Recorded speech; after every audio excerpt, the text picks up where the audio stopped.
श्री आञ्जनेय सहस्रनाम स्तोत्रम्।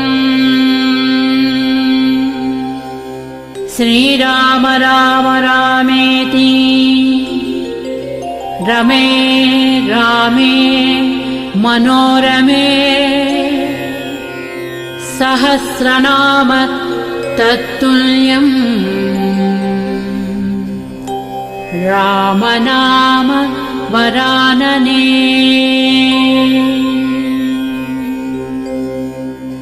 ॐ हनुमान् श्रीप्रदो वायुपुत्रो रुद्रो अनघो अजरः अमृत्युर्वीरवीरश्च ग्रामवासो जनाश्रयः धनदो निर्गुणः शूरो वीरो निधिपतिर्मुनिः पिङ्गाक्षो वरदो वाग्मी सीताशोक विनाशनः शिवः सर्वः परो व्यक्तो व्यक्ताव्यक्तो धराधरः पिङ्गकेश पिङ्गरोमा श्रुतिगम्यः सनातनः अनादिर्भगवान् देवो विश्वहेतुर्जनाश्रयः आरोग्यकर्ता विश्वेशो विश्वनाथो हरीश्वरः भर्गो रामो रामभक्तः कल्याणः प्रकृतिस्थिरः विश्वम्भरो विश्वमूर्तिः विश्वाकारश्च विश्वपः विश्वात्मा विश्वासेव्योऽध विश्वो विश्वहरो रविः विश्वचेष्टो विश्वगम्यो विश्वध्येयः कलाधरः प्लवङ्गमः कपिश्रेष्ठो ज्येष्ठो विद्यावनेचरः बालो वृद्धो युवा तत्त्वं तत्त्वगम्यः सुखो ह्यजः अञ्जनासूनुरव्यग्रो ग्रामशान्तो धराधरः भूर्भुवस्वर्महर्लोको जनलोकस्तपोव्ययः सत्यमोङ्कारगम्यश्च प्रणवो व्यापको बलः शिवो धर्मप्रतिष्ठाता रामेष्टः फल्गुणप्रियः गोष्पदीकृतवारासिः पूर्णकामो धरापतिः रक्षोघ्नः पुण्डरीकाक्षः शरणागतवत्सलः जानकी प्राणदाता च रक्षः प्राणापहारकः पूर्णसत्त्वः पीतवासाः दिवाकरतमप्रभः द्रोणहर्ता शक्तिनेता शक्तिराक्षसमारकः रक्षोघ्नो रामदूतश्च शाकिनी जीवहारकः बुभुक्तारहताराती गर्भः पर्वतभेदनः हेतुमा प्रांशुबीजं च विश्वभर्ता जगद्गुरुः जगत्त्राता जगन्नाथो जगदीशो जनेश्वरः जगत्पिता हरिश्रीशो गरुडन्मयभञ्जनः पार्दध्वजो वायुपुत्रो मित्रपुच्छोऽमितप्रभः ब्रह्मपुच्छः परब्रह्मपुच्छो रामेष्ट एव च सुग्रीवादियुतो ज्ञानी वानरो वानरेश्वरः कल्पस्थायी चिरञ्जीवी प्रसन्नश्च सदा शिवः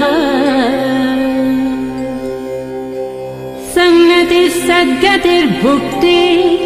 मुक्तिदः कीर्तिदायकः कीर्तिः कीर्तिप्रदश्चैव समुद्रश्रीप्रदः शिवः उदधिक्रमणो देवः संसारभयनाशनः वार्धिबन्धनकृद्विश्वजेता विश्वप्रतिष्ठितः लङ्कारिः कालपुरुषो लङ्केशे गृहभञ्जनः भूतावासो वासुदेवो वसुस्त्रिभुवनेश्वरः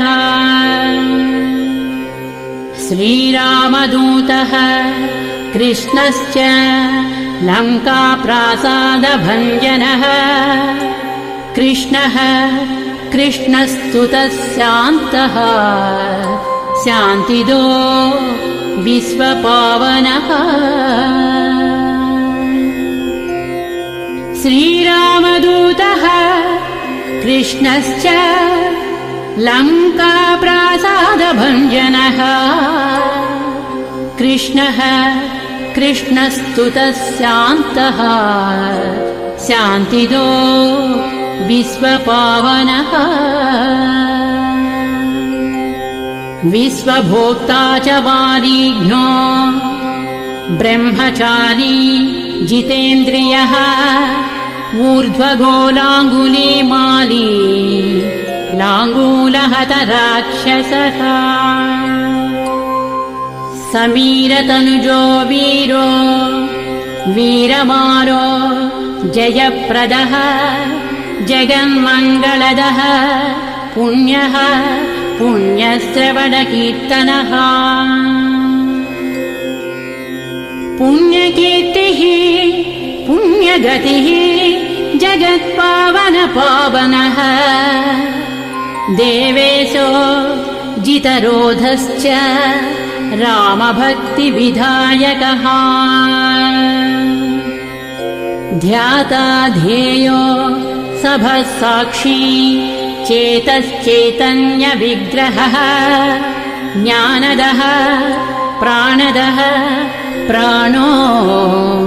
जगत्प्राणः समीरणः विभीषणप्रियः शूरः पिप्पलाश्रयसिद्धिरः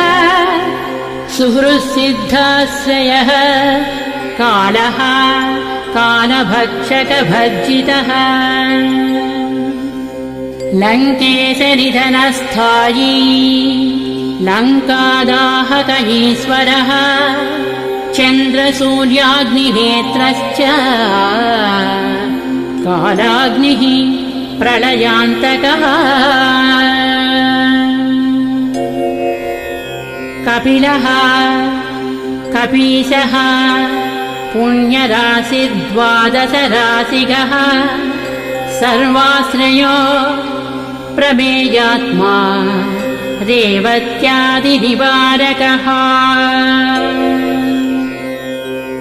लक्ष्मणप्राणदाता च सीताजीवनहेतुकः रामध्येयो हृषीकेशो विष्णुभक्तो जटीबली देवानिदर्पः होता कर्ता हर्ता जगत्प्रभुः नगरग्रामपालश्च शुद्धो बुद्धो निरन्तरः निरञ्जनो निर्विकल्पो गुणातीतो भयङ्करः हनुमांश्च दुराराध्य सप्तः साध्यो अमरेश्वरः जानकी घनसोपोद्धतापहर्ता परात्परः वाङ्मयः सदसद्रूपकारणम् प्रकृतेः परः भाग्यदो निर्मलो नेता पुच्छलङ्काविदाहकः पुच्छबद्धो यातु दानो यातु दानरिपुप्रियः छायापहारी भूतेशो लोकेशः सद्गतिप्रदः प्लवङ्गमेश्वरः क्रोधः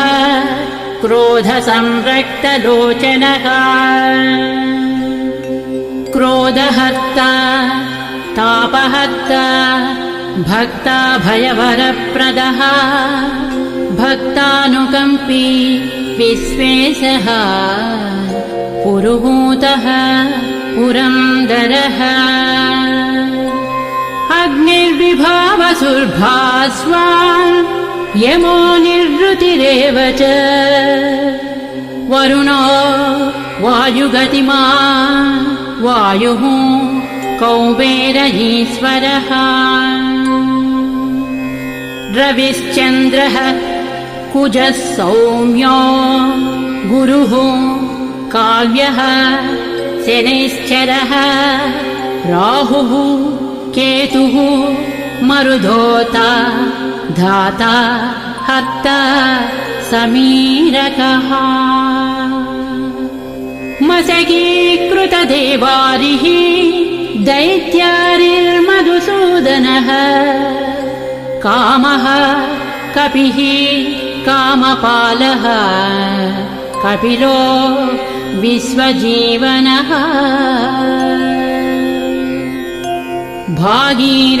भागीरथीपदाम्बोजः सेतुबन्धविशारदः स्वाहा स्वधा हविः कव्यम् हव्यकव्यप्रकाशकः स्वप्रकाशो महावीरो लघुश्चामितविक्रमः प्रडीनोड्डीनगतिमान् सद्गतिः पुरुषोत्तमः जगदात्मा जगद्योनिः जगदन्तो ह्यनन्तकः विपाप्मा निष्कलङ्कश्च महदहङ्कृतिः खं वायुः पृथिवी आपो वह्निर्दिक्काल एव च क्षेत्रज्ञः क्षेत्रपालश्च पल्वलीकृतसागरः हिरण्मयः पुराणश्च खेचरो भूचरो मनुः हिरण्यगर्भः सूत्रात्मा राजराजो विशाम्पतिः वेदान्तवेद्योद्गीधश्च वेदवेदाङ्गपारगः प्रतिग्रामस्थितः सद्यस्फूर्तिदाता गुणाकरः नक्षत्रमाली भूतात्मा सुरभिः कल्पपादपः चिन्तामणिः गुणनिधिः प्रजापतिरनुत्तमः पुण्यश्लोकः पुरारातिः ज्योतिष्मान् सार्वरीपतिः किलिकिल्यारवत्रस्तभूतप्रेतपिशाचकः ऋणत्रयहरः सूक्ष्मस्थूलः सर्वगतः पुमान् अपस्मारहरः स्मर्ता श्रुतिर्गाधा स्मृतिर्मनुः स्वर्गद्वारः प्रजाद्वारो मोक्षद्वारः कपीश्वरः नादरूपः परब्रह्म ब्रह्म ब्रह्मा पुरातनः एकोनैको जन्मशुक्लः स्वयं ज्योतिरनाकुलः ज्योतिर्ज्योतिरनादिश्च सात्विको राजसत्तमः तमोहर्ता निरालम्बो निराकारो गुणाकरः गुणाश्रयो गुणमयो बृहत्कायो बृहदृशः बृहद्दनुर्बृहत्पादो बृहन्मूर्धा बृहत्सपः बृहत्कर्णो बृहन्नासो बृहन्नेत्रो बृहद्गळः बृहद्यत्नो बृहच्चेष्टो बृहत्पुच्छो बृहत्करः बृहद्गतिर्बृहत्सेव्यो बृहल्लोकफलप्रदः बृहच्छक्तिर्बृहद्वाञ्छफलदो बृहदीश्वरः बृहल्लोकनुतो द्रष्टा विद्यादाता जगद्गुरुः देवाचार्य सत्यवादी ब्रह्मवादी कलाधरः सप्तपातालगामी च मलयाचलसंश्रयः उत्तराशास्थितः श्रीदो दिव्यौषधवशः खगः शाखामृगः कपीन्द्रश्च पुराणश्रुतिसञ्चरः चतुरो ब्राह्मणो योगी योगगम्यः परात्परः अनादिनिधनो व्यासो वैकुण्ठः पृथिवीपतिः पराजितो जितारातिः सदानन्दश्च ईशिता गोपालो गोपतिर्गोप्ता कलिः कालः परात्परः मनोवेगी सदा योगी संसारभयनाशनः तत्त्वदाता च तत्त्वज्ञः तत्त्वं तत्त्वप्रकाशकः शुद्धो बद्धो नित्यमुक्तो युक्ताकारो जयप्रदः प्रलयोमितमायाश्च मायातीतो विमत्सरः मायानिर्जितदक्षश्च मायानिर्मितविष्टपः मायाश्रयश्च निर्लेपो मायानिर्वञ्चक सुखः सुखी सुखप्रदो नागो महेशकृतसंस्तवः महेश्वरः सत्यसन्धः शरभः कलिपावनः रसोरसज्ञः सम्मानः तपश्चक्षुश्च भैरवः घ्राणो गन्ध स्पर्शनं च स्पर्शोऽहङ्कार मानदः नेति नेतीति गम्यश्च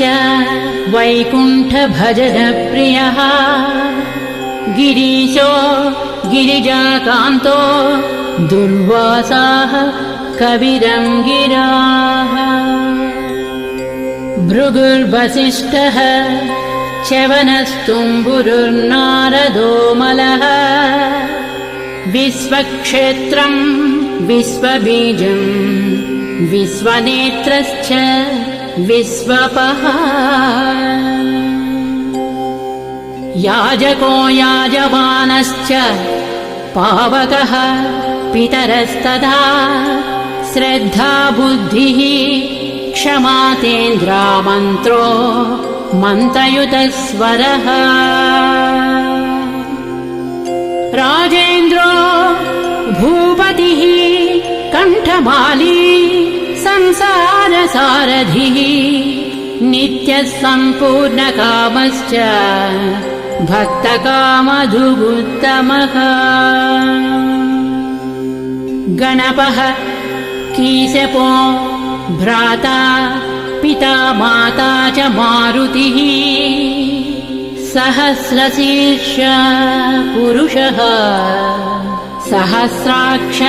सहस्रपात् कामाजित् कामदहनः कामः काम्यफलप्रदः मुद्राहारी च रक्षोघ्नः क्षितिभारहरो बलः न कदंष्ट्रायुधो विष्णुभक्तो भयवरप्रदः दर्पः दर्पदो दृक्ता शतमूर्तिः अमूर्तिमान्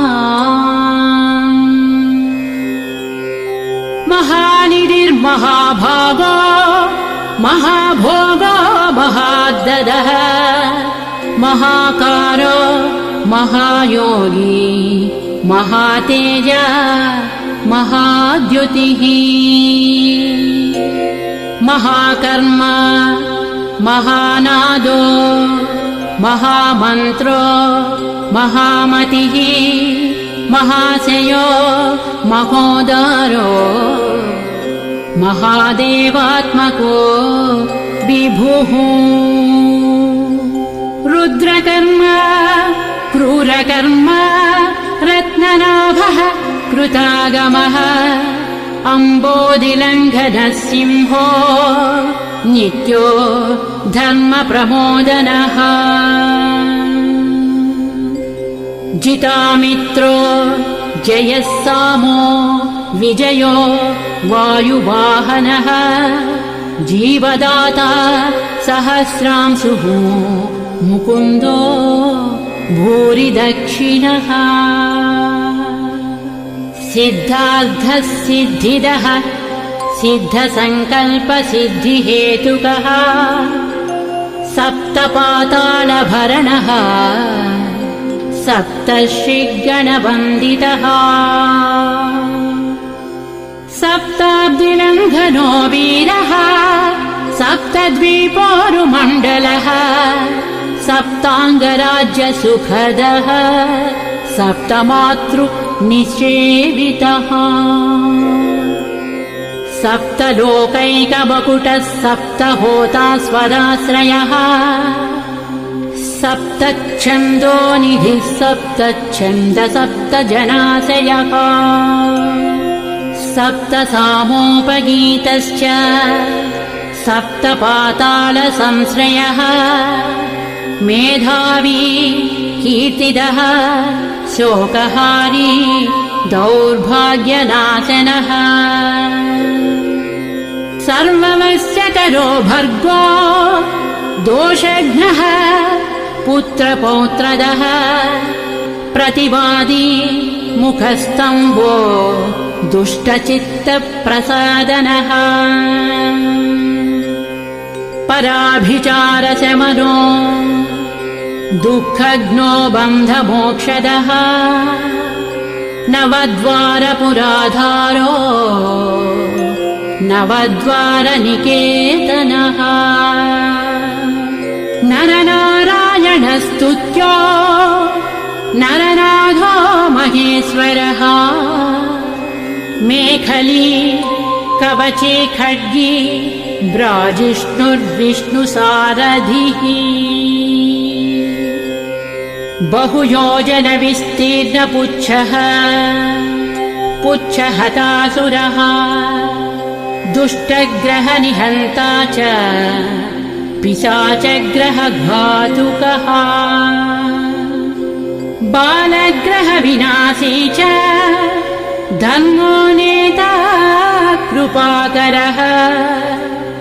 उग्रकृत्योग्रवेगश्च उग्रनेत्रः शतक्रतुः शतमन्युस्तुतस्तुत्यः स्तुतिस्तोता महाबलः समग्रगणशाली च व्यग्रो रक्षो विनाशकः रक्षोघ्नहस्तो ब्रह्मेशः श्रीधरो भक्तवत्सलः मेघनादो मेघरूपो मेघवृष्टिनिवारकः मेघजीवनहेतुश्च मेघश्यामः परात्मकः समीरतनयो बोद्धा तत्त्वविद्या विशारदः अमोघो अमोघवृद्धिश्च इष्टदो अनिष्टनाशकः अर्धो अर्धापहारी च समर्थो रामसेवकः अर्धीधर्यः सुरारातिः पुण्डरीकाक्ष आत्मभूः सङ्कर्षणो विशुद्धात्मा विद्याराशिः सुरेश्वरः अचलोद्धारको नित्यसेतुकृद्रामसारथिः आनन्दः परमानन्दो मस्त्यः कूर्मो निधिशमः वराहो नारसिंहश्च वामनो जमदग्निजः रामः कृष्णः शिवो बुद्धः कल्की रामाश्रयो हरः नन्दी भृङ्गी च चण्डी च गणेशो गणसेवितः कर्माध्यक्षः सुराध्यक्षो विश्रमो जगतां पतिः जगन्नाथः कपिश्रेष्ठः सर्ववासः सदाश्रयः सुग्रीवादिस्तुतः शान्तः सर्वकर्मप्लवङ्गमः नखदारितरक्षश्च नखायुधविशारदः कुशलः सुधनः शेषो वासुकिस्तक्षकस्वरः स्वर्णवर्णो बलाढ्यश्च रामपूज्यो घनाशनः कैवल्यदीपः कैवल्यो गरुडः पन्नगो गुरुः किल्यारावहताराति गर्वः पर्वतभेदनः वज्राङ्गो वज्रवेगश्च भक्तो वज्रनिवारकः नखायुधो मणिग्रीवो ज्वालामाली च भास्करः प्रौढप्रतापस्तपनो भक्ततापनिवारकः शरणं जीवनं भोक्ता नानाचेष्टो ह्यचञ्चलः सुस्वस्थोष्टास्यः दुःखशमनः पवनात्मजः पावनः पवनः कान्तो भक्तागः सहनो बलः मेघनाद रिपुर्मेघनाद संहृतराक्षसः क्षरोक्षरो विनीतात्मा वानरेशः सतां गतिः श्रीकण्ठः शितिकण्ठश्च सहायः सहनायकः अस्तूलस्त्वननुः भर्गो देवः संहृतिनाशनः अध्यात्मविद्यासारश्च अध्यात्मकुशलः सुधीः अकल्मषः सत्यहेतुः सत्यगः सत्यगोचरः सत्यगर्भः सत्यरूपः सत्यम् सत्यपराक्रमः अंजना प्राणलिङ्गश्च वायुवंशोद्भवः सुधीः भद्ररूपो रुद्ररूपः सुरूपश्चित्ररूपधृत् मैनाकवन्दितः सूक्ष्मदर्शनो विजयो जयः क्रान्तदिग्मण्डलो रुद्रः प्रकटीकृत विक्रमः कम्बुकण्ठः प्रसन्नात्मा ह्रस्वनासो वृकोदरः लम्बोष्टः कुण्डली चित्रवाली योगविदाम्बरः विपश्चित्कविरानन्दविग्रहो अनन्यशासनः फल्गुनीसूनुरव्यग्रो योगात्मा योगतत्परः योगवेद्यो योगरक्तो योगयोनिर्दिगम्बरः अकारादिक्षकारान्त वर्णनिर्मित विग्रहः उलूखलमुखः सिंहः संस्तुतः परमेश्वरः श्लिष्टजङ्घः श्लिष्टजानुः श्लिष्टपाणिः शिखाधरः सुशर्मामितशर्मा च नारायणपरायणः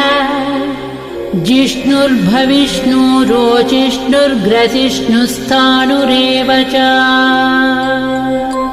हरिरुद्रानुकृद्वृक्षकम्पनो भूमिकम्पनः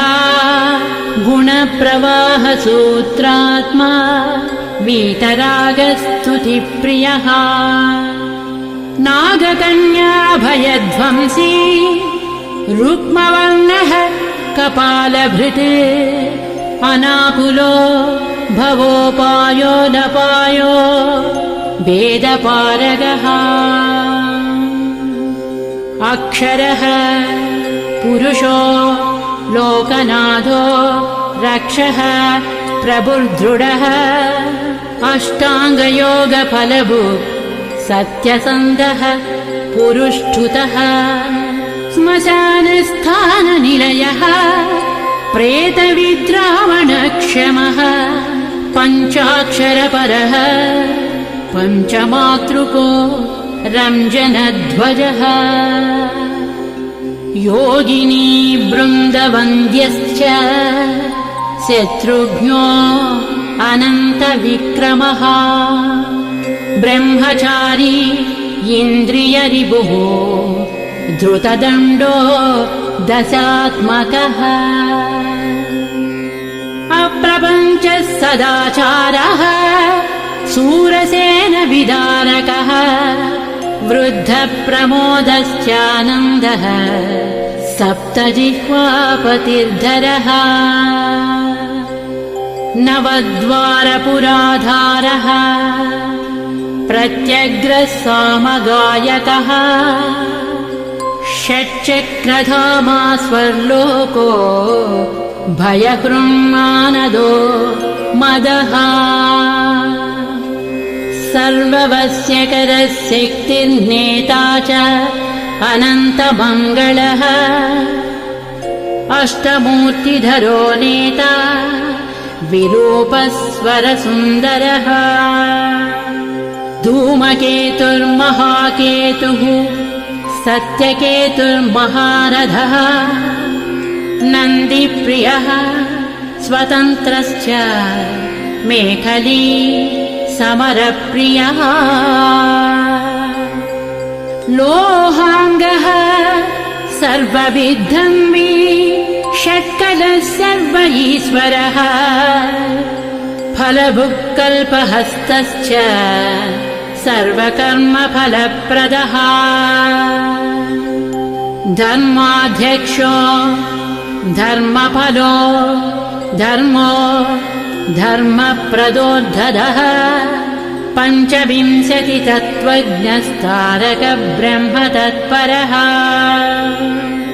त्रिमार्गवसतिर्भीमः सर्वदुःखनिबर्हणः ऊर्जस्वान् निर्गलः शूली माली गर्भो निशाचरः रक्ताम्बरधरो रक्तो रक्तमाला विभूषणः वनमाली शुभाङ्गश्च श्वेतश्वेताम्बरो युवा जयो जयपरिवारः सहस्रवदनः कविः शाकिनी डाकिनी यक्षरक्षो भूतौघभञ्जनः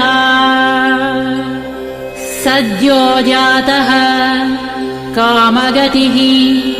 ज्ञानमूर्तिर्यशस्करः शम्भुतेजाः सार्वभौमो विष्णुभक्तः प्लवङ्गमः चतुर्नवतिमन्त्रज्ञः पौलस्त्य बलदर्पः सर्वलक्ष्मीप्रदः श्रीमान् अङ्गदप्रियः ईडितः स्मृतिर्बीजं सुरेशानः संसारभयनाशनः उत्तमः श्रीपरिवारः श्रीभू दुर्गा च कामदृक् सदा गतिर्मातरिस्वा रामपादाब्ज षट्पदः नीलप्रियो नीलवर्णो नीलवर्णप्रियः सुहृत् रामदूतो लोकबन्धुः अन्तरात्मा मनोरमः श्रीरामध्यानकृद्वीरः सदा किं पुरुषस्तुतः रामकार्यान्तरङ्गश्च शुद्धिर्गतिरनामयः पुण्यश्लोकः परानन्दः परेशः प्रियसारथिः लोकस्वामी मुक्तिदाता सर्वकारणकारणः महाबलो महावीरः पारावारगतिर्गुरुः समस्तलोकसाक्षी च समस्तसुरवन्दितः सीता समेत श्रीरामपाद सेवा दुरन्धरः समस्तलोकसाक्षी च समस्तसुरवन्दितः सीता समेत श्रीरामपाद सेवा दुरन्धरः श्री आञ्जनेय सहस्रनामस्तोत्रम् सम्पूर्णम्।